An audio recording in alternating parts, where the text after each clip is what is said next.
Hi, this is Joe Beck with My Real Estate Recovery.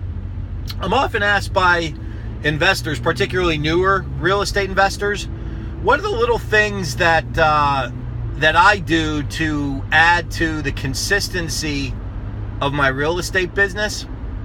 And one of the things that's a struggle for many people in business, particularly in an activity-driven business, is how do you keep your business consistent? And what I mean by that is, how do you keep revenue coming in consistently? How do you keep deals coming in consistently? And we've talked a lot so far in these videos about some of the core elements that make that possible. You know, the biggest being consistent activity, making offers, putting properties under contract, and then figuring out ways of monetizing those contracts, turning them into profits as an investor. And that's certainly one of the big elements of how you remain consistent. But one of the other intangibles that makes a significant impact on the success of your business, and more in particular, the consistency of your business, is your professional relationships with people that you do business with in the real estate arena. I know that's it's not a very technical answer, but it is a very honest and real answer.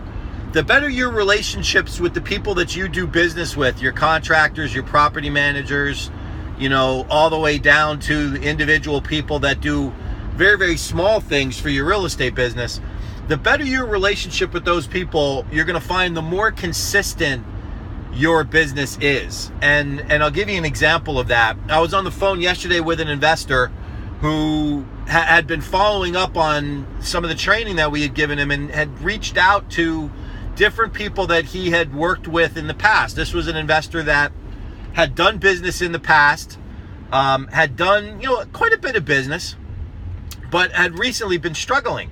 And I asked him the question of, well, if you were to go back to the people that you've done business with for the last 3-4 years and ask them, what is it that is positive and productive for them, working with you, what would they say? And he stopped himself for a second and he thought, quite honestly, that there really wasn't anybody that he was still doing business with. It seemed like he was constantly turning over all of the people that he worked with.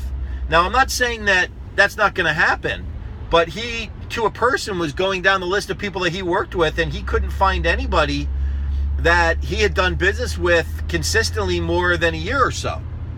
And, that was very telling for him. And in fact, it made him realize that it couldn't all have been these individual people, because his first response was, well, I had problems with this guy because of this, and I had problems with this guy because of that, and this lady didn't do this. And, I get that. There are things in business that you just have to do for the betterment of your business. But the more he was explaining this to me, the more he acknowledged that there was probably some people in there that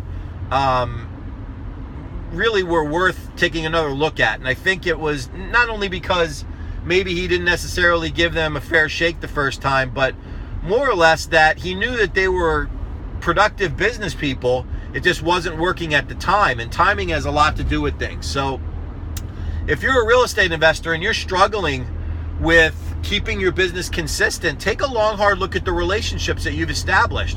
Are these productive relationships for you and the people that you're working with, or are they just one-sided? I'm going to tell you, if they are just one-sided relationships where the benefit all falls to you and it doesn't really benefit those other people very much, more than likely it's not a very long-standing relationship. Somebody's going to end it, and more than likely in that situation it's going to be them. So if you want your business to be consistent, take a close look at those relationships, and don't be afraid of giving people another shot if timing was a factor in why it didn't work the first time around. If you are a real estate investor and you're looking for general guidance or help at how to improve your business, make it more consistent, generate more consistent revenue, maybe it's time that you take a look at working with a professional real estate investing coach. Check out our company, My Real Estate Recovery, on Facebook or at our website, www.myrerecovery.com. This is Joe Beck from My Real Estate Recovery.